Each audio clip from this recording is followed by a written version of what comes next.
From a tense hostage situation in Washington state and a wild helicopter chase through Tampa, Florida, to a felon who stole a cop's car after opening fire, and so much more. Here are 6 police chases that ended in shootouts.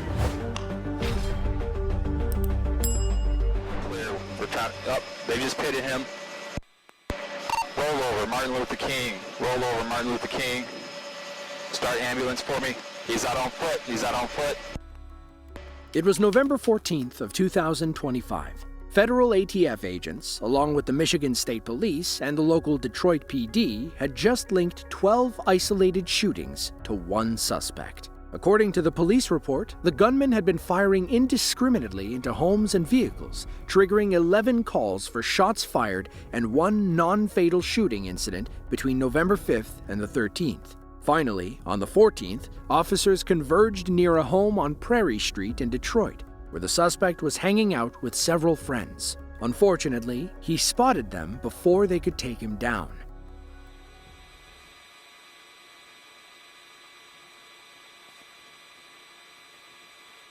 He's running in the car, guys. S1's in the car. I'll call it out. Keep out. Northbound Prairie. He's coming up to Eaton. All right, we're going eastbound on Eaton. He cracked up. He's regaining control. He's back westbound Eaton. Correction, eastbound Eaton. Coming up to Santa Rosa, high rate of speed, picking it up. Through Stokely, coming up to Livernois. Hey, no DPD unit chase. Let the enemy unit call it out. Do not engage in the pursuit. 12 minutes later, the suspect was observed slowing down and pulling over. Perhaps he knows this is a losing battle, and he's finally decided to give himself up. All right, we're slowing up a bit. We're curbing it. We're at Indiana Street and West Grand River. He's parking. He's in the vehicle moving around. Hasn't exited the vehicle yet, though. Somebody's coming up to the car, black male, black jacket, red hoodie inside of it. Looks like he came up to the car, grabbed something, and went inside. He's back on the move now.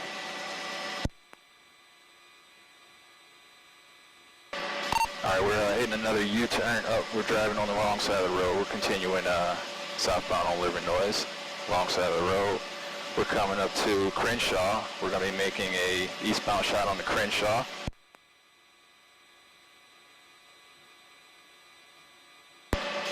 He's pulling into the liquor store parking lot, and he's reversing. All right, he's parking it.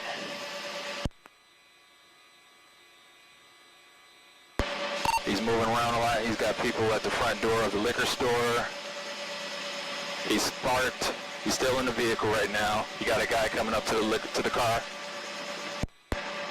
He just handed off something to another black male wearing a blue coat, and now he's back away again on Livernois, northbound Livernois.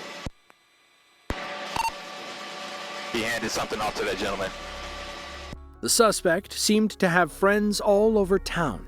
It's unclear what he was delivering, though it was most likely something he didn't want to be arrested with. From the liquor store, the suspect pulled into a nearby Citgo gas station, where CCTV cameras captured him attempting to carjack somebody at the pump. The suspect pulls in and stops behind someone's car, but the would-be victim realizes what's happening and runs inside with the keys.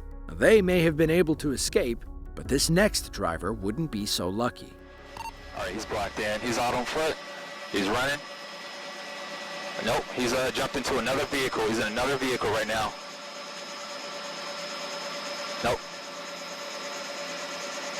All right, he just carjacked somebody. Yeah, all right, so we're in a new vehicle. It's going to be a blue, looks like a Chevy Tahoe SUV. He just carjacked somebody. Yep, that was confirmed.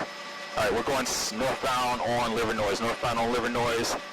Heavy paint damage, dark blue SUV, possibly a Tahoe, Chevy Tahoe. Those flashes you saw were an exchange of gunfire between the suspect and federal agents. He fired several more times as he drove away, though none of his bullets struck any officers or innocent bystanders. One, I have a priority. This is DPD Air 2.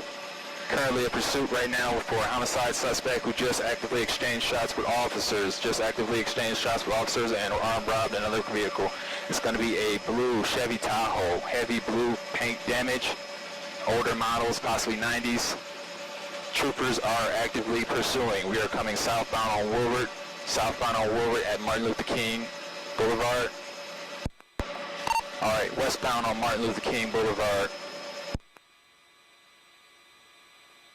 If you could, keep this track clear. We're trying, they just pitted him. Roll over, Martin Luther King. Roll over, Martin Luther King. Start ambulance for me. He's out on foot. Westbound, Martin Luther King. 12 is third here. Pit. Rolled over. Flip over. We're on Martin Luther King and Woodward. Woodward. He's got a gun. Got one on his foot. He has a firearm in his hand. Black jeans, black sweatshirt. One on foot carrying a gun at 1340.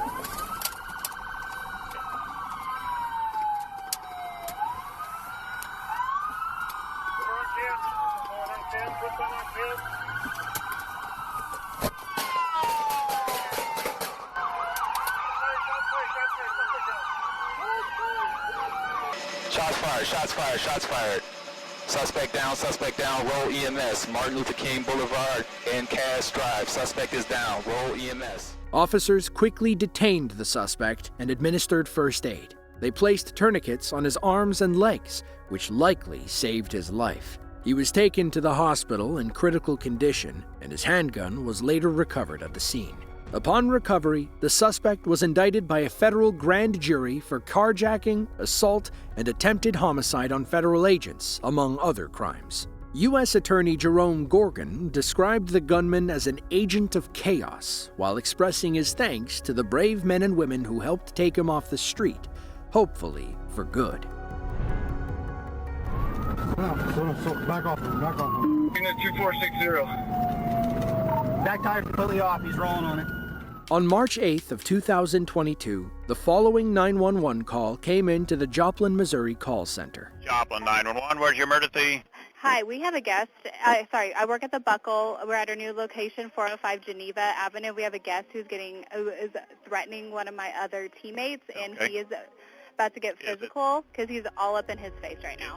The man in question, 40-year-old Anthony Felix, was a lifelong criminal who'd been in and out of prison for nearly 2 decades. His rap sheet included theft, armed robbery, and aggravated assault, mostly in Arizona. Unfortunately, Officer Jake Reed of Joplin PD didn't know any of that when he arrived to investigate the call.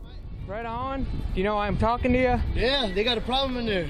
Okay, what's going on? No, what are They called us, in case you didn't know. Oh, I know they called you. Okay. I told them I'll be right there. Okay. Like they tripping in there, but they told me to leave and I left. I ain't got no problem with them, but they don't even be talking like that. What happened? I just asked for customer service, you know what I mean? I was checking out some jeans so I could buy it, and the lady grabbed them out my hand. Which store? At that store Buckle right there. Okay. And I wasn't even doing nothing. Like I wasn't even like. She just grabbed them out my hand and shit. And I'm like, what the hell? I don't understand. I said, okay.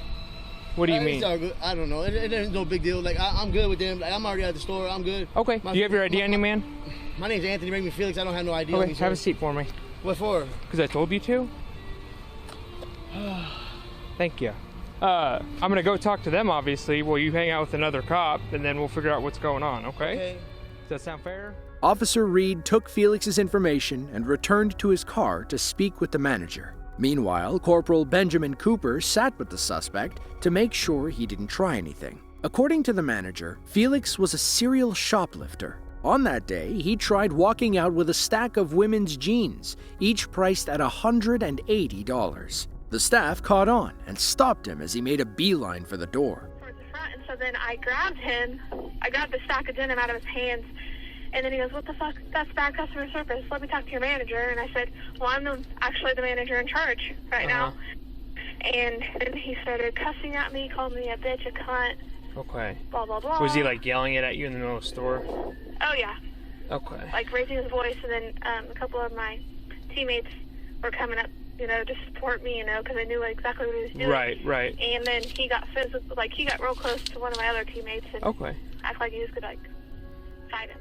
After hearing the woman's story, Officer Reed returned to arrest Felix. Sadly, it was the last thing he would ever do as a Joplin police officer. Will you stand up for me and put your phones down, please? For what? Just put your phones on the ground. For what? Whoa. We're not doing that. You're under arrest. For what? For what? For what? No, for what though? No, just tell me for what though? Why are you arresting me? Why? Well, tell me why you're arresting me. Stop. Okay, hold on. It's wrong, sir. I didn't do nothing wrong though. Look, you just can't just come up and arrest me for nothing. For what though? For what for? As the trio struggled off camera, the suspect drew a pistol and fired, striking Corporal Cooper in the shoulder. Officer Reed returned fire, but missed. That's when Felix turned the gun on him and shot twice, striking him in the arm and head, the latter of which knocked Reed unconscious. Felix then turned back to Corporal Cooper and delivered a fatal blow. He then stole Cooper's Ford Explorer and fled the scene, narrowly avoiding the head-on collision with Chief John White's car in the process.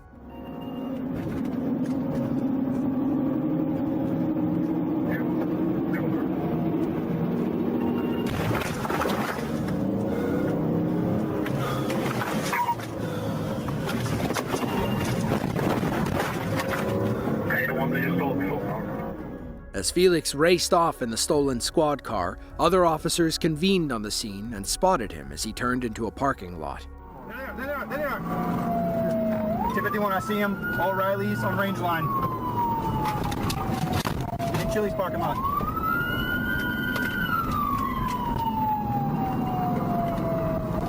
Come on, back on range line. Heading south.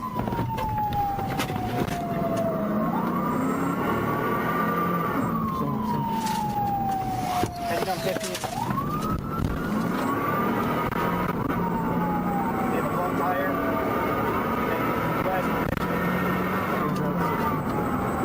About 65, 70.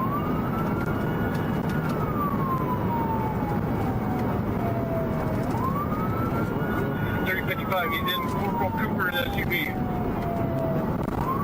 Back off a little bit. Back off. Coming up to Murphy. Coming up to Murphy. Slow down, he's gonna turn taking a right. Campbell Parkway. Slow down, back off. In the 2460. Back tire completely off, he's rolling on it. Slow down. Take a breath. Breathe, he's slowing on it. Doing 30 down Campbell Parkway. Are you good? Shots fired! Are you good? Yeah. Felix fired 9 rounds, striking the patrol vehicle's windshield and grille. One of them broke through and lodged itself in the officer's headrest just as he leaned over to use the radio. 1 inch to the side, and it would have been a lethal blow. Back in the stolen car, Felix decided to take things off-road after disabling the tailing cruiser.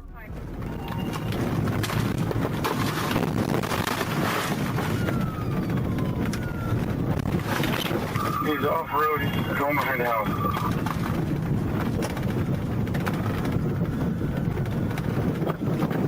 $251.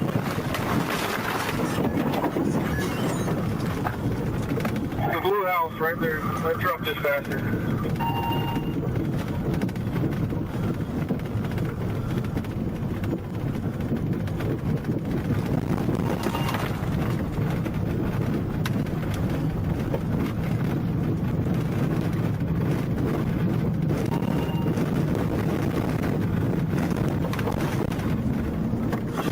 Anybody give a location? Several residents watched Felix run through their yards with a weapon in hand. They pointed the police in the right direction, allowing them to corner him as he attempted to steal a white SUV. Officer Rick Hershey was the first to arrive and bravely drove up on the suspect, knowing he had no qualms with shooting cops.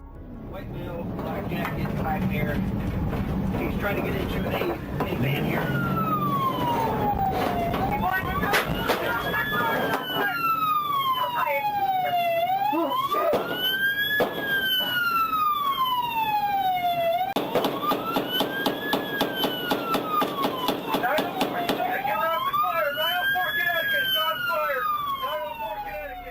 The shots you just heard came from two other officers who had just arrived on the scene. They were able to neutralize Felix for good while saving Officer Hershey's life in the process. He had been struck on the left side of his face and was in critical condition on the scene. Sadly, Corporal Cooper passed away on the scene, while Officer Reed succumbed to his injuries several days later. As for Officer Hershey, he underwent several surgeries over the next few days, and while he was lucky to survive, he'll have to live with lifelong scars and the memory of those who didn't make it. According to reports, Felix had just been released from jail in August of 2020. He had recently pleaded guilty to driving and drug-related crimes in Missouri and was homeless at the time of the shooting.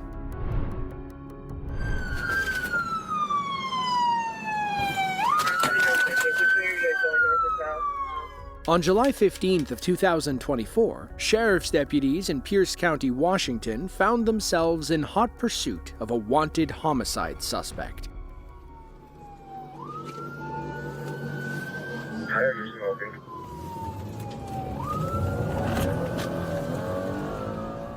The driver, 37-year-old Dante Cudini, was wanted in relation to a fatal traffic accident on March 27th, during which the victim was found deceased in her car with a fatal gunshot wound to the head. Officers believed the victim was shot before crashing, and all the evidence pointed back to Mr. Cudini. They were told to exercise extreme caution, as there was no telling what he'd do next.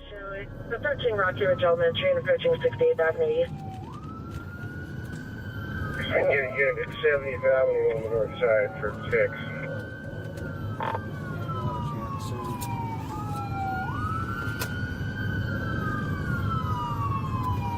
Gun out the window now. He's waving the gun out the window. He's advised.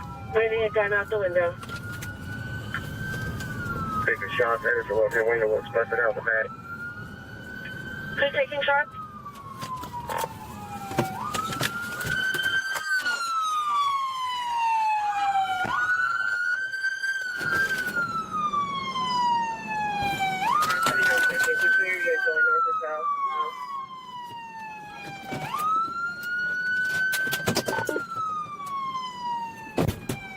Details shows everybody just north of 70th, stationary, and now possibly moving northbound. Female hostage, 260 Street, 70th Avenue, just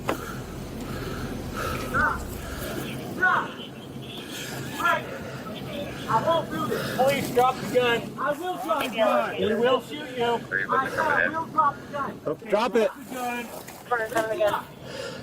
Drop the wrong gun. There you go. Guys, right car. Front of 7 area, APL 7 260th Street, 70th Avenue. Take her to the hospital.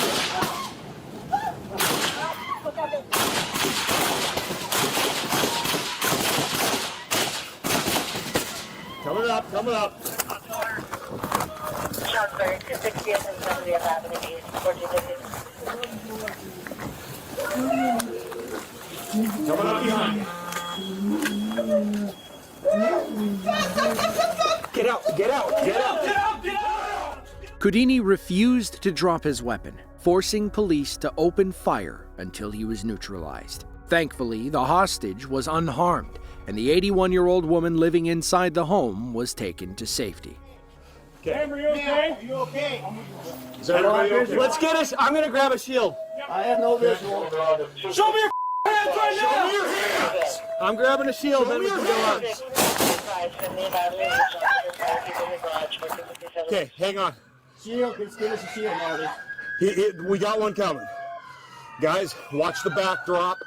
Watch that garage door, okay? 33 notified SWAT via Everbridge and notified the CDO. Backup arrived with a bulletproof shield, but by then, Cudini was already deceased. According to reports, there was no connection between him and the homeowner. He simply chose a random grandmother's garage to make his final stand. The shot you hear at this moment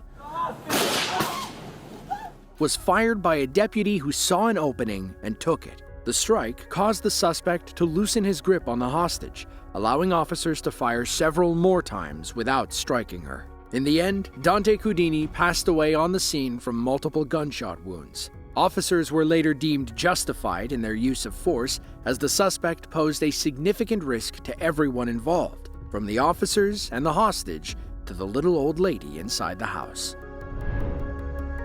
Stick high cover. 1 block out, 1 block south of you. Pull the spikes. Check. 1507. He might have caught one edge of it. Now he's going to be eastbound on Cypress, trying to drive around the spikes. Crystal Bresnahan was holding on for dear life. Her husband and the father of her children, Michael Bresnahan, had just injured her 13 times with a blade. He then drew an AK-47, opened fire on responding officers, and fled the scene in a black SUV. It wasn't long before every cop in Tampa was on his tail while a police helicopter hovered overhead, acting as their eyes in the sky. There's no way out from what I can see. All right, no way out. He's in the that we can see. He's in Let's the go through that lot gate. with all the trash trucks. He's coming up to the gate on the backside. Just going through it. Yep, just drove through the gate, coming out the gate on the backside. Road. Southbound on Grady. Southbound on Grady now. Large time here. Traffic is still light for Del Mabry. You still got pretty heavy traffic at the intersections. Roads are dry, and he's driving fairly slow, probably 30 miles an hour, 40 miles an hour right now. 19 If we right, have clear for somebody who gets takeoff. stop sticks at Kennedy, All would right, be 19 good. right, clear for takeoff from 1470. The right turn lane's the only one open. Right now, the right turn lane's the only lane open at Kennedy, and he's probably going to take it. Unfortunately, officers couldn't get to the intersection in time to lay down spikes. The suspect took a sharp turn from the right turn lane and proceeded east on Kennedy Boulevard. But thanks to the helicopter callouts, officers would have one more chance to pop this madman's tires. Cayman 201, wind 1207, runway 19 right, clear for takeoff. Clear takeoff, 19 right, Side Cayman streets, 201. there's very little traffic back here. Roads are fairly dry, and probably doing 30 miles an hour. Southwest 9017, Tampa Tower Road, round 9 right, line up and wait. 19 right, line up and wait, northwest 90 south 10. David 41, David 41, they're getting behind me. I think my emergency lights are shut off in my car. And Gray now, continuing northbound on Glen. Northbound on Glen from Gray. All right, got an officer, I think 2 blocks ahead. All right, the officer 2 blocks ahead. He's coming to you. Set up those spikes. Stick high cover. 1 block out, 1 block south of you. Pull the spikes. He's coming up to the spikes now for the units behind this vehicle. Check. 10507. He might have caught one edge of it. Now he's going to be eastbound on Cypress, trying to drive around the spikes. The partial spike slowed Michael's car significantly, yet he still refused to give himself up. Instead, he led officers on a winding chase through the suburbs of Tampa, where he risked a fatal accident with every blown stop sign. Straight across. 19.65. Gladys cutting across Tampa. It'll be heading 180 up to 6,000, and we'll contact 119.65 under flight 2374, holding short 19 right. Sir, frequency is 119.65, 1865, hold short. Signal 4, Florida and Gladys, Florida and Gladys.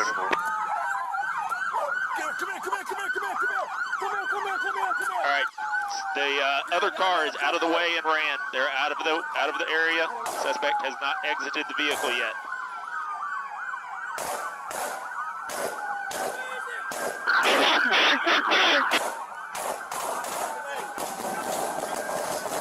Whoa, that fired. Shots fired, shots fired. We've got multiple shots fired.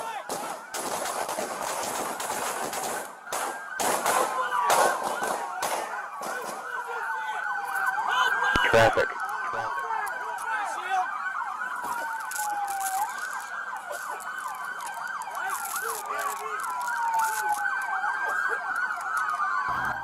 TPD's approaching with a shield. Just remove the passenger from a secondary crash vehicle. Of all the shots fired, the one that took Michael's life allegedly came from his own weapon. He was declared deceased on the scene, and everyone else involved, including the innocent drivers, escaped unharmed. As for Crystal, she survived the brutal attack and was in stable condition after a few days in the hospital. When asked what she'd tell her husband if he were still alive, she said, "You failed. I'm still here. I get to live my life in peace, but I would also say that I'm sorry." Before I need to confirm, did he say shots fired? Shots fired, shots fired. December 16th of 2021 was a cold, rainy day in Little Rock, Arkansas. Despite the gloom, ASP Trooper Spencer Morris had been looking forward to it. It was his father's birthday, and his family planned to celebrate once the trooper got off his shift. That's when an emergency call came over his radio. The U.S. Marshals were in hot pursuit of a violent gang member with felony warrants out of South Carolina. Within minutes, Trooper Morris was behind an unmarked squad car that was chasing the suspect toward the Arkansas-Tennessee line. As the only marked unit, he was ordered to take the lead and help bring this violent criminal to justice. He was about to learn what the Marshals meant by armed and extremely dangerous.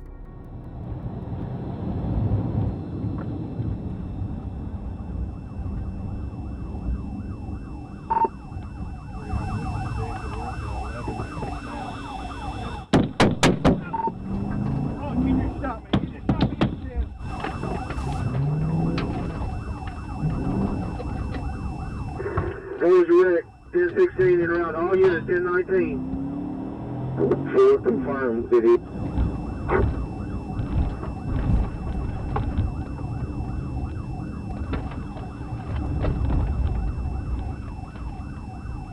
Before I need to confirm, did he say shots fired? Full shots fired, shots fired.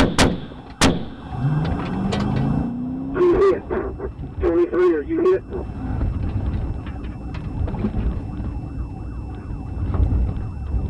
13, 4 City, still chase. Stopped. I returned fire to my windshield.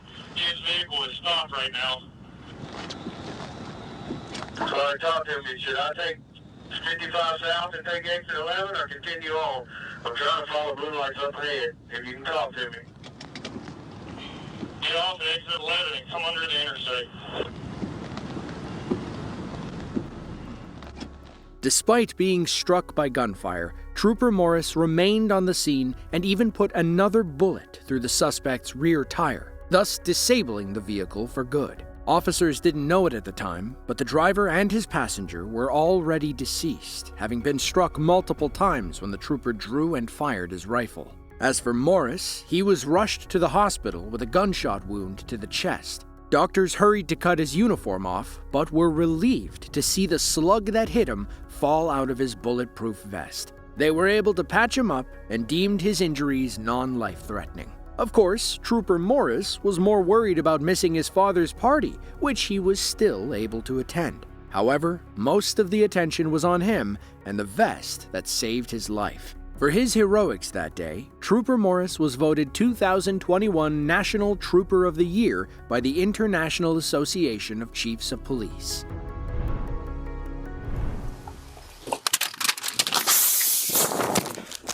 Robert 92.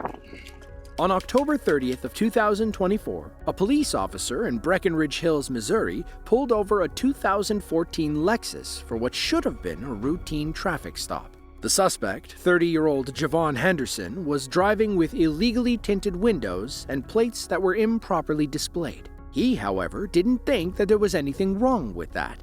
One more time. Both of my places sitting there in the right place. Yes. Yeah, I apologize too. Oh, it's upside down. You can't see it from the outside. I'm so sorry. I apologize, Tom. Me and my senator in that so he's friend, if you get my drift. We had a misunderstanding. All my stuff in my car. That's no problem. There's nothing illegal about having all that stuff. I'm sorry. I apologize. I had used it around. 180 card. Insurance just expired last month. Okay. Do you have the original card? I can pull up on my cell phone. Yeah, absolutely. I'm so sorry. That's all right. Is there any reason why you're not wearing a seatbelt? My car is out and that's how it's It's gonna be en route. and stuff right now.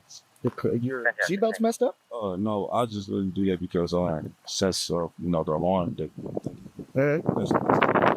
Gotcha. I'm so sorry. You get it. No, I've already explained to you the reason for the stop. That was that you weren't speeding. No, I don't have a super dark can't see, but like that, my brain does. You're mumbling, bud. What's up? Mr. Henderson's demeanor and mumbling voice suggested that he might be under the influence of drugs or alcohol.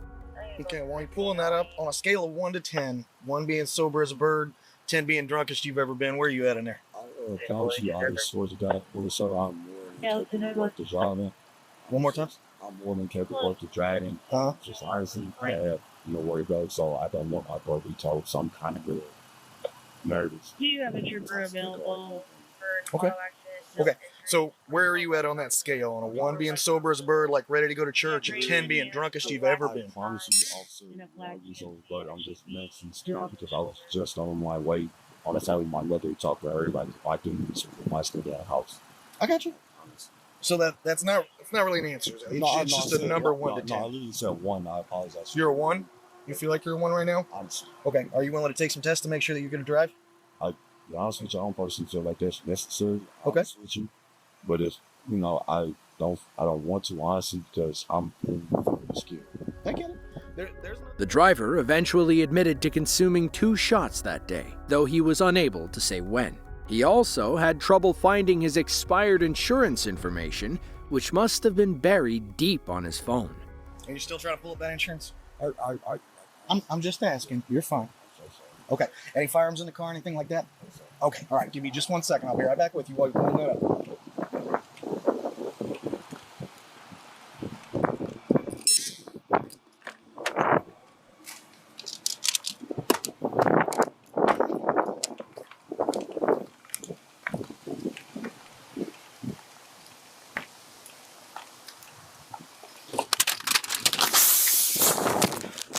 Robert 92.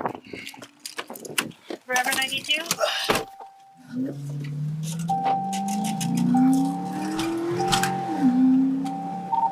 Robert 92, that vehicle took off on the driver's heavily intoxicated northbound on Coward, passing north.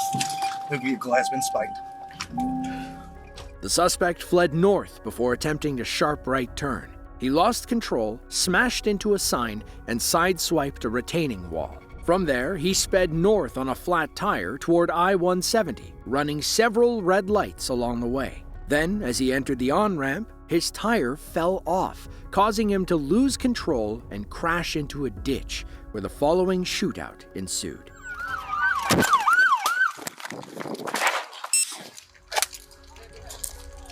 The shot you just heard was Javon opening fire on the police. Officers responded with a barrage of their own, firing over 80 times into the vehicle. Henderson was struck and was in critical condition when officers removed him and rushed him to the hospital. Inside the car, police found a 9mm pistol and an AR-15 style pistol in the front compartment. They also found a large amount of marijuana on the floorboard, which is recreationally legal in Missouri, though there are strict open container laws when it comes to motor vehicles. In the end, Javon recovered from his wounds and was later charged with first-degree assault, armed criminal action, and resisting.